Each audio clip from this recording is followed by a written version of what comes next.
Sylvain qui réalise cette émission et moi-même sommes heureux de vous retrouver avec une belle saison qui s'annonce, avec de nombreux livres, de nombreux auteurs, notamment aujourd'hui avec un auteur, c'est pas un nouvel auteur, Sylvain Forge, qui est notre invité, que je salue. Bonjour Sylvain. Bonjour. Je dis un nouvel auteur peut-être à venir dans Bouquin en Bretagne, c'est la première fois, bien qu'il soit déjà venu sur le plateau d'Alternante, et n'est pas nouvel auteur puisque ça fait déjà un certain nombre d'années qu'il publie. Donc nous allons le retrouver dans quelques secondes pour parler de son dernier livre aux éditions du Toucan qui s'intitule Un parfum de soufre.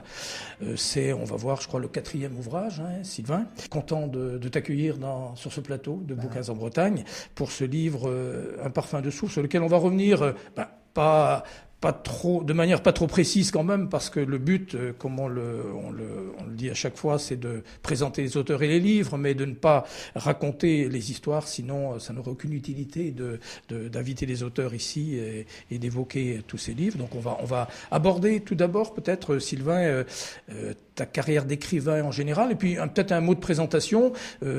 Beaucoup de Nantais te connaissent, puisque ça fait, j'ai dit, plusieurs années que tu écris, donc mais on veut peut-être en savoir un peu plus. Oui, merci. D'abord, merci de m'inviter. C'est toujours avec beaucoup de plaisir que je viens sur le plateau d'Alternante. Alors en fait, bon, c'est mon quatrième livre. Je viens d'ailleurs de terminer le 5e et j'ai en projet de lancer le 6e. Donc c'est effectivement, l'écriture est une passion et on peut vraiment jamais s'arrêter, livre après livre. Alors j'ai commencé l'écriture. Enfin, d'où vient l'écriture?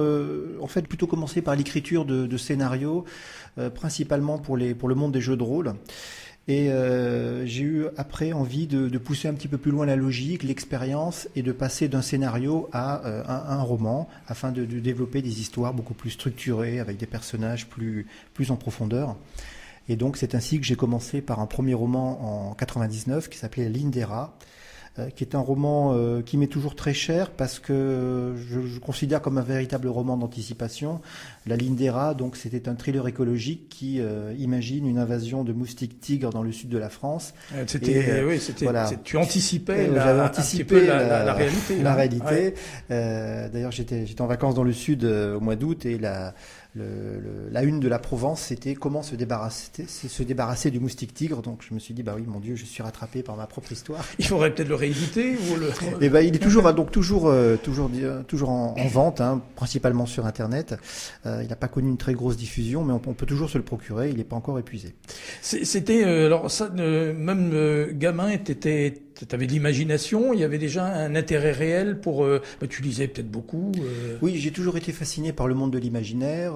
J'ai beaucoup travaillé dans des centres de loisirs. J'étais animateur. Puis après, j'ai pas mal travaillé dans le monde de l'enfance avant de travailler dans un domaine plus sérieux, plus détaché de ça. Mais c'est vrai que le monde de l'imaginaire, tout ce qui tourne autour de l'imaginaire m'a toujours fasciné. Et c'est vrai que chaque année, je me rends aux Utopiales de Nantes, hein, qui est pour moi un événement incontournable. J'ai besoin quand même de rester toujours dans ces mondes de l'imaginaire. Et écrire des romans, c'est aussi une fenêtre ouverte sur l'imaginaire, et c'est la possibilité de toujours garder un pied dans d'autres réalités. Ouais. Donc il y a eu ce premier livre, on peut revenir peut-être sur les suivants. Oui, donc après La Ligne des rats, qui est un thriller écologique, j'ai écrit un roman qui m'a demandé beaucoup de travail, qui est très important pour moi, c'est Le Vallon des parcs. Donc je suis originaire de Vichy et j'ai voulu écrire un polar qui se passe à Vichy pendant l'occupation, pendant l'année 1943. Et donc ce polar raconte la destinée d'inspecteurs des brigades du Tigre qui, après avoir servi la République et la démocratie, se retrouvent aux ordres d'un régime fascisant, avec donc la traque d'un tueur en série qui tue des enfants dans la montagne bourbonnaise. Tout ça sous couvert de mener de la milice qui s'apprête à supplanter la police nationale et à faire basculer le régime dans une espèce d'oligarchie absolument terrifiante.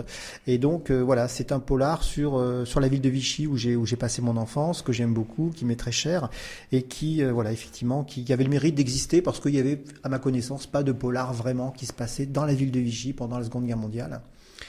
Et donc les deux romans qui ont suivi, qui se suivent, bien qu'on puisse les lire de façon indépendante, c'est donc La Trace du Silure et Un parfum de soufre qui me vaut votre invitation aujourd'hui. Voilà, on retrouve Isabelle Maillet, qui est une officier de police qui va connaître un certain nombre de vicissitudes sur la trace du silure. Et tu l'abordes d'ailleurs dans le parfum de soufre. Il y a des allusions justement à cet ouvrage précédent. Oui, voilà. Donc effectivement, c'est un personnage qui est récurrent. C'est une inspecteur de police, une capitaine de police qui travaille au 36 quai des Orfèvres, donc à la brigade criminelle, donc un poste d'élite, et qui a une maman qui habite Rezé et qui a la maladie d'Alzheimer, et cette maladie, comme on le sait malheureusement, est une maladie dégénérative chronique et qui évolue toujours vers le plus mauvais, et donc elle est obligée de venir s'installer à Nantes, de laisser tomber un poste prestigieux à Paris pour venir rejoindre la brigade criminelle place Valdec-Rousseau à l'hôtel de police de Nantes, où elle n'est pas forcément accueillie à bras ouverts parce qu'évidemment souvent, la parisienne, quand un officier arrive, il prend un peu la place de celui qui était là depuis longtemps, qui attendait légitimement de prendre son galon. Et elle va se retrouver donc, elle va se jeter un peu sur la première affaire venue pour essayer se changer un peu les idées, pour essayer d'exister. Une affaire qui a l'air d'être un peu minable, un SDF qu'on retrouve mort sur l'île Héron, au milieu de la Loire, dans un ancien bunker de la Seconde Guerre mondiale, donc un espèce de reclus, qui souffrait d'ailleurs qui était électro-hypersensible, donc une personne qui souffrait des ondes et qui avait cherché comme ça dont on parle aussi pas mal aujourd'hui. Voilà, tout à fait. Bah oui, c'est toujours, je pense que le polar, c'est une fenêtre sur la société, sur les maux de la société, et moi j'aime que mes lecteurs apprennent des choses, découvrent d'autres réalités. Je fais toujours un gros travail de recherche quand je prépare mes livres. On va le développer un petit peu, tout ça, oui, tout à fait. Et donc voilà, juste pour finir sur ce synopsis, cette affaire de clochard va bien sûr avoir va l'entraîner sur des pistes dangereuses et insoupçonnées. Voilà. Et donc dans un parfum de soufre qui débute dans une maison de retraite, on va dire, ou un EHPAD dans le Sud-Loire, en Vendée, une vieille dame est retrouvée brûlée dans sa chambre, mais de manière un peu étrange. La porte en plus est fermée de l'intérieur. C'est un peu le mystère de la chambre jaune quand on démarre. Et comme dans cette maison de retraite, la maman d'Isabelle Maillet, l'officier de police, se trouve là, donc elle va se retrouver mêlée à l'enquête, et on part vraiment sur une petite histoire je dirais que c'est pas anodin quand même, le décès, mais très surprenant, et puis après on va partir quand même tu nous ouvres des tas de portes sur des tas de sujets que l'on retrouve, qui sont souvent des sujets que l'on retrouve dans les thrillers d'ailleurs.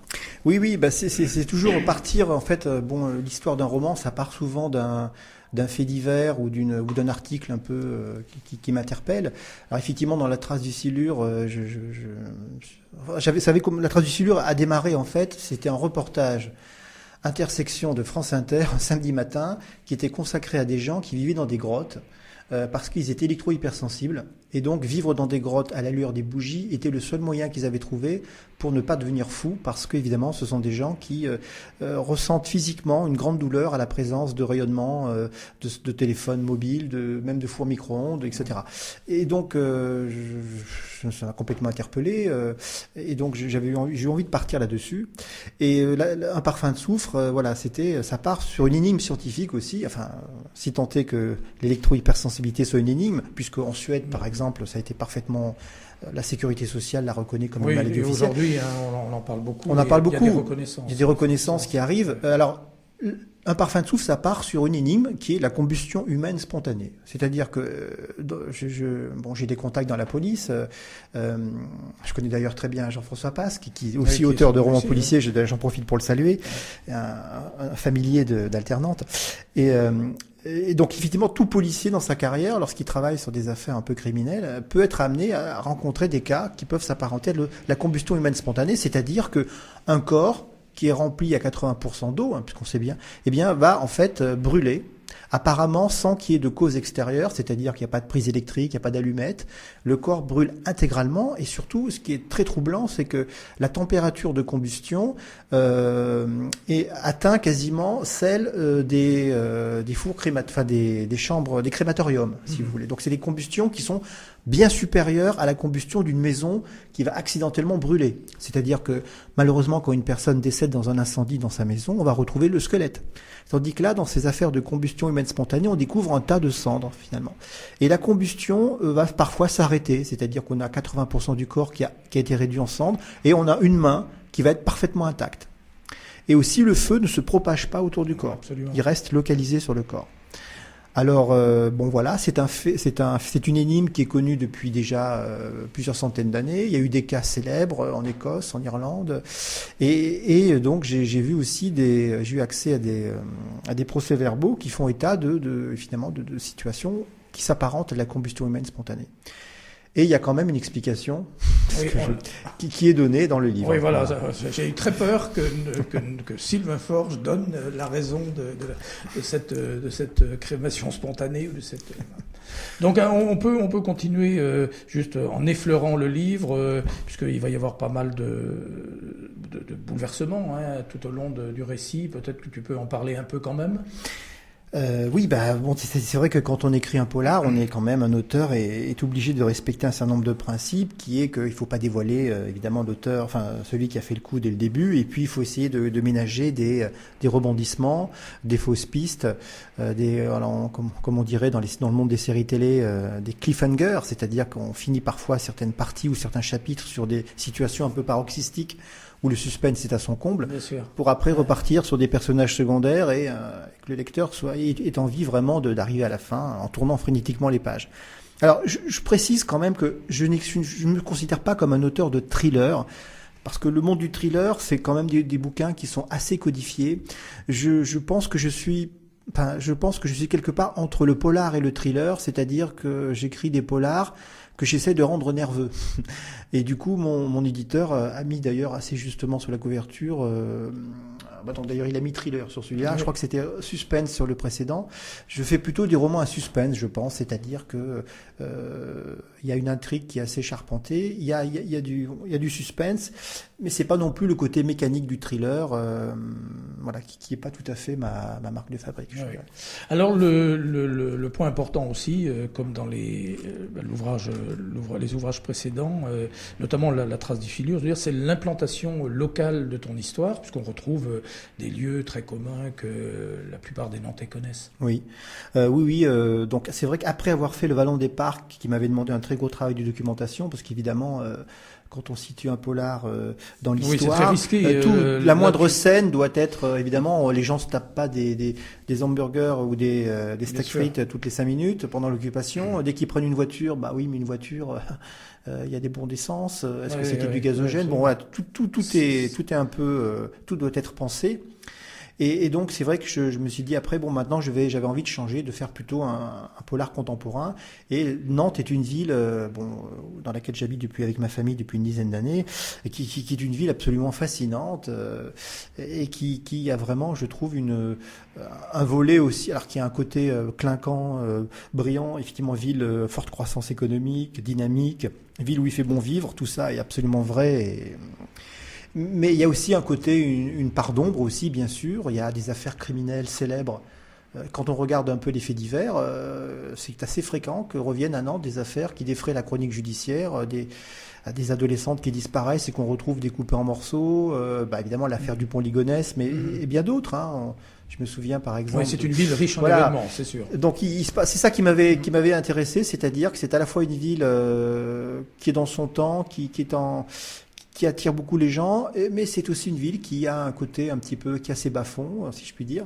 Et évidemment, un auteur de polar prend toujours plaisir à explorer, entre guillemets, ses bas-fonds et en rendre compte. Et tu as eu le bon goût justement aussi d'évoquer Jules Verne, d'évoquer le musée Jules Verne, et c'est important puisque Jules Verne, qui a été aussi un écrivain d'anticipation, d'avoir mêlé, puisqu'il y a une petite partie qui se déroule là, il y a une petite visite des caves du musée Jules Verne, Oui, oui, où tu parles du radon là qui était mis, c'est tout à fait intéressant tout ça. Oui, alors oui, parce que voilà, alors il y a plusieurs choses, c'est que bon, effectivement, Jules Verne, c'est un personnage qui majeur dans évidemment l'histoire de la littérature française, et plus le temps passe et plus on n'en finit pas d'en faire le tour. Et bon, on a quand même la chance d'avoir à Nantes, où Jules Verne est né, un musée très important qui n'a pas son pareil, si ce n'est à celui d'Amiens, puisqu'on sait que bon, la ville de Nantes et Amiens se tirent un peu la bourre par rapport à Jules Verne, où Jules Verne a vécu une partie de son existence dans ces deux villes.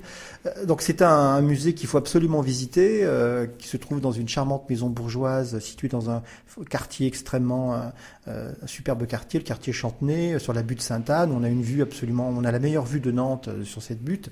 Et donc voilà, j'ai eu envie effectivement, ça c'est difficile d'aller plus loin sans dévoiler bien sûr. le pitch du livre, mais j'avais envie effectivement qu'une scène se passe dans le musée Jules Verne. Disons que ça fait partie de l'enquête, puisque c'est Isabelle Maillet qui se rend justement. Voilà, il y a effectivement, on va découvrir que dans les archives de Jules Verne se trouvent des éléments de réponse par rapport à une affaire assez ténébreuse.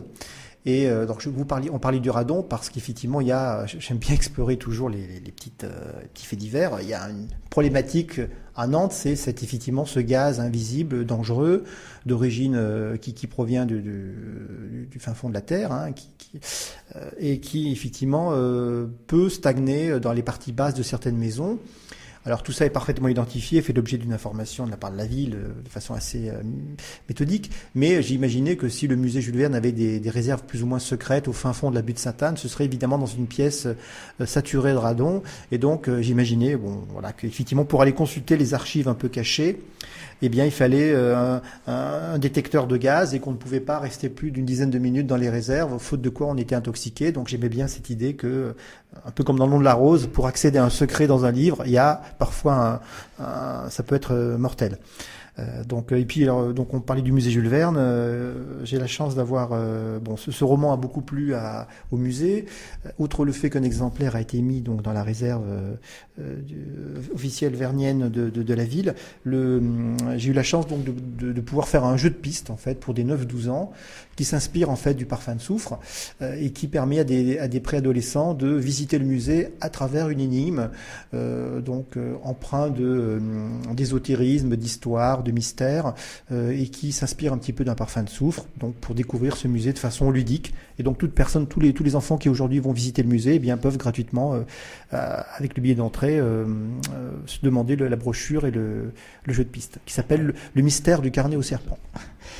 Comme je le disais en début d'émission, dans ton livre, un parfum de soufre, tu ouvres différentes portes. Alors il y a plusieurs portes ouvertes qui nous mènent vers des gens qui pourraient être tout à fait accusés du crime. Alors on va vers des problèmes même immobiliers, de finances, on va vers la drogue, il y a plein de sujets, la prostitution, tout ça c'est mêlé dans ce livre. Et donc alors on s'y perd un peu, mais c'est volontaire de ta part de nous entraîner sur ces différentes voies, mais c'est tout à fait, je dirais, passionnant. Hein. Oui, c'est toujours, ça procède toujours cette envie de montrer une autre facette de Nantes. Moi, je suis toujours assez étonné quand je rentre un peu tard le soir, de voir qu'il y a beaucoup de femmes, de pauvres femmes qui sont en fait là. La plupart sont d'origine, semble-t-il, nigérienne ou d'Europe de l'Est. Et il y a quand même des trafics bien rodés qui emmènent ces pauvres femmes sur les quais de la Fosse ou au rond-point un petit peu périphérique de la ville. Et donc, on les voit là se prostituer finalement au pied d'immeubles cossus où se trouvent des start-up ou des sociétés bien en vue. Et c'est ça, qui sont-elles ? On sait d'ailleurs que cette prostitution nigérienne repose d'ailleurs sur une forme de magie noire. Hein. Des filles sont plus ou moins vendues ou rentrent dans des réseaux à travers des rites d'initiation à partir d'amulettes, enfin, qui procèdent vraiment à de la sorcellerie, pour mieux les inféoder à leurs souteneurs. Et ben voilà, on retrouve un peu des thématiques qui me plaisent, c'est-à-dire la survivance de pratiques ésotériques dans une société a priori bien policée. Et ben voilà, ces filles sont là, qui sont-elles? Et donc, plutôt que de parler de tueurs en série et d'utiliser des figures un peu conventionnelles, c'est de mettre le focus sur ces gens-là qui vivent à côté de nous et qui ont aussi leur histoire et qui témoignent d'une part d'ombre un peu de la ville. Alors dans ce livre, il y a aussi un personnage, un vieux monsieur qui se trouve dans cette maison de retraite, qui voit, qui entend, qui est quelque part l'ami de la maman d'Isabelle, qui elle souffre de la maladie d'Alzheimer. Il mène un petit peu sa petite enquête et on essaye de le faire taire. J'en dirai pas plus, mais il sait des choses. Arrivera-t-il justement à les dévoiler à la police? C'est un personnage assez intéressant aussi dans ce livre, parce qu'on le retrouve pas mal. Oui, c'est-à-dire que évidemment, beaucoup de choses tournent autour de ce centre de retraite médicalisé, qui est d'ailleurs un centre top niveau, qui appartient à un fonds de pension. Voilà, c'est justement pour ça que je parlais britannique, des affaires financières qui pouvaient peut-être y avoir aussi derrière. Voilà, là aussi, c'est toujours utiliser le polar pour parler de réalité d'aujourd'hui. La réalité d'aujourd'hui, c'est par exemple ce qu'on appelle l'or gris, c'est-à-dire évidemment, on a une population qui vieillit, qui va vivre beaucoup plus longtemps, donc qui va avoir besoin d'être pris en charge parce qu'évidemment à 90 ans ou 95 ans on n'est pas aussi autonome qu'à 60 ou 40, et du coup évidemment ces centres médicalisés avec des enfants qui ont été obligés de quitter le foyer pour aller chercher du travail assez loin de la maison de leurs parents, ça c'est une réalité d'aujourd'hui, et donc du coup ils sont pas forcément à côté de leurs parents vieillissants, et donc du coup ces centres ont un bel avenir. Et évidemment, des fonds de pension étrangers, ou pas d'ailleurs, mais là, en l'occurrence anglo-saxons, vont investir massivement dans ces établissements, qui en apparence, là d'ailleurs, dans celui-là, présentent tout le confort. Mais il se passe des choses quand même pas très catholiques dans cet établissement, des choses qui sont cachées à la face du monde. Et le seul témoin de ces pratiques, c'est en fait ce retraité, qui est un ancien aviateur héros de la Résistance, qui a été ancien déporté, et qui est un type qui a du caractère, qui s'en laisse pas compter et qui, tout en étant maltraité, notamment par une infirmière qui est assez terrifiante, va mener sa propre enquête et va essayer de l'intérieur de trouver la solution de l'énigme, ou tout du moins d'essayer d'attirer l'attention extérieure sur ce qui se passe à l'intérieur, et ça sera pas simple. Oui, on le voit d'ailleurs, il s'enfuit même au moment de la maison de retraite, c'est assez cocasse d'ailleurs, un petit peu ce qui se passe. Comment on a dit un gros travail de documentation. En fait, au quotidien, tu notes, tu écoutes, tu lis, tout ce que tu peux emmagasiner pour la suite. Oui, en fait, disons que il y a plusieurs étapes. D'ailleurs, là, dans mon prochain, qui sera plutôt un roman jeunesse, je suis dans l'étape tout à fait initiale. La première étape, c'est un carnet de pages vierges, bien sûr, et où je marque à la volée toutes les idées qui me viennent. Voilà, c'est quelque chose c'est pêle-mêle. Au fil des pages, je marque des citations, des mots, je colle des articles que je découpe dans la presse. Je lis beaucoup je lis beaucoup la presse, presse hebdomadaire. Il y a énormément de faits divers, d'articles toujours très intéressants. Donc je découpe. Au début, évidemment, j'ai quand même une idée de ce quoi je vais parler. Est-ce que ça va être un roman historique? Est-ce que ça va être contemporain? Est-ce que ça va être... Et donc, en fonction du thème, évidemment, j'ai une vision sélective de tout ce que je lis, de tout ce que j'écoute. Et donc, je remplis ce carnet. Et à partir du moment où il est fini, où je commence déjà à avoir pas mal de matière, je vais reprendre de façon plus structurée ces notes pour les classer dans un classeur avec des intercalaires. Donc, pour classer une partie personnages protagonistes, personnages principaux, personnages secondaires, et puis chronologie de l'intrigue, c'est-à-dire où ça commence et où ça va. Alors, au début, je ne sais pas forcément où ça va, mais il faut quand même que je vois comment les personnages s'imbriquent dans un récit, dans une dramaturgie. Et après, la troisième partie, qui est, c'est le mapping, c'est-à-dire qu'en fait, je vais prendre 2 feuilles A3 que je vais coller ensemble. Et donc là, j'ai une grande feuille de papier et je vais commencer à dessiner indiquer tous mes personnages, placer tous mes personnages sur cette feuille, montrer les interactions qu'ils ont entre eux, et afin que d'un coup d'œil, on puisse embrasser finalement toute l'histoire, c'est-à-dire qui va rencontrer qui, les actions principales qui vont arriver, etc., avec notamment la ligne du temps. Et une fois que ça c'est fait, normalement, on est prêt à rédiger. Voilà. En sachant que bon, je ne vis pas de ma plume, j'ai aussi un travail à côté et donc j'écris un peu quand je peux, quand j'ai le temps. Et donc l'objectif, c'est que ayant peu de temps pour écrire finalement, en clair souvent le soir ou le week-end, eh bien comme j'ai après une journée de travail, je vais avoir par exemple 1 heure et demie à consacrer à l'écriture. Je peux pas me permettre de rester 3/4 d'heure dans ma feuille blanche en attendant l'inspiration, en me disant bon alors qu'est-ce qui va se passer. Il faut vraiment que lorsque j'arrive devant mon écran, j'ai 2-3 post-it où je sais que là ce soir j'ai 20 lignes à écrire qui vont être en fait un dialogue ou qui vont être une scène, etc. Et donc du coup, évidemment, ça permet de gagner du temps. C'est tout à fait intéressant de comprendre que souvent les auteurs travaillent différemment et c'est intéressant de voir comment chacun procède. Le temps passe assez vite. Sylvain, ton actualité, où tu as évoqué aussi que on va dire un parfum de soufre, c'est déjà du passé, puisqu'il y a déjà autre chose. Oui, donc alors là, je viens juste de terminer un 5e roman, qui est tout à fait, il y a encore 2-3 petites choses à ciseler. Un 5e roman qui, je pense, paraîtra en 2016. Donc, alors là, je ne peux pas vraiment rien dévoiler, mais disons que le héros principal est un policier qui est fils de harki. Voilà. Et l'idée, c'est d'aborder une intrigue qui se passera à Clermont-Ferrand. Alors comme ça fait pas très sexy, mais Clermont-Ferrand aussi, c'est une ville tout à fait intéressante. Tous les lieux sont intéressants pour peu qu'on gratte un peu sous le vernis. Et qui va parler un peu du destin de ce policier, fils de harki, qui s'engageant corps et âme dans une enquête ténébreuse, va en fait découvrir l'histoire évidemment de son propre père et qui va permettre au lecteur de découvrir un peu le singulier et triste destin des harkis en France. On retrouve là d'ailleurs les grands classiques que j'aime bien, c'est-à-dire la grande histoire qui ne passe pas en fait, donc que ce soit l'occupation, la guerre d'Algérie ou l'Argentine par exemple pour la trace du silure. Et cette histoire qui ne passe pas, eh bien elle fait écho dans le présent. Elle continue un peu d'empoisonner les vivants parce qu'on n'a pas su digérer tout ça, on n'a pas su faire son devoir de mémoire.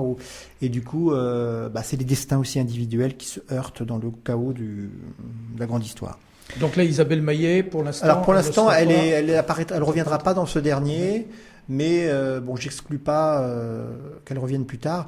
Et je dirais même que alors voilà, ça c'était le 5e, et là je suis parti sur un roman jeunesse aussi pour le 6e, donc je fais une petite parenthèse dans le polar.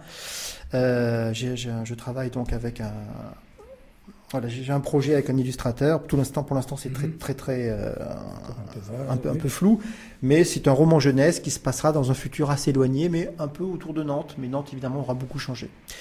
Donc, pour le résumer, ça va être un peu un mixte entre Avatar et Game of Thrones. Voilà, c'est très bien. Surtout qu'on l'a constaté, comme ton écriture est très prémonitoire, on va dans les oiseaux. Donc, intéressez-vous absolument au livre de Sylvain Forge, même s'il y a de l'anticipation, parce qu'on s'aperçoit qu'en fait, avec quelques années d'écart, il y a beaucoup de choses qui sont tout à fait réelles et qui se traduisent aujourd'hui dans les faits, même si ça paraît entre guillemets, parfois peut-être un peu abracadabrant avant.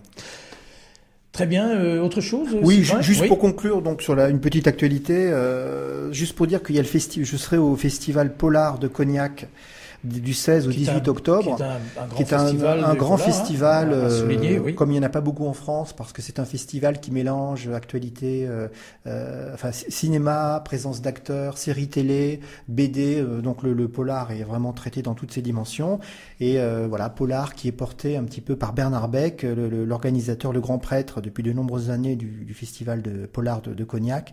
Et donc c'est un événement très fort et j'ai la chance d'y être invité cette année encore. Donc ça c'est du 16 au 18 octobre. Et puis je retourne un peu sur mes terres d'origine à Vichy, puisque je suis invité à la médiathèque de Bellerive, donc à côté de Vichy, le 23 octobre pour rencontrer des lecteurs et parler un peu de la genèse du Vallon des Parcs. Et puis le lendemain, je suis à l'espace culturel Leclerc de Bellerive, à côté de Vichy, de 14h à 18h pour dédicacer notamment un parfum de soufre. C'est très bien. Alors, Nantais, précipitez-vous si vous ne connaissez pas encore Sylvain Forge, qui a beaucoup de succès à l'extérieur de Nantes, à Nantes aussi, mais peut-être pas suffisamment. Donc, c'est l'occasion peut-être de découvrir ces livres très très intéressants et passionnants. Sylvain, on se dit à bientôt. À très bientôt, et merci beaucoup. Une belle production, donc on se retrouvera. Donc, je rappelle aux éditions du Toucan, Sylvain Forge, un parfum de soufre, donc que l'on vous recommande vivement en ce début d'année pour Bouquins en Bretagne.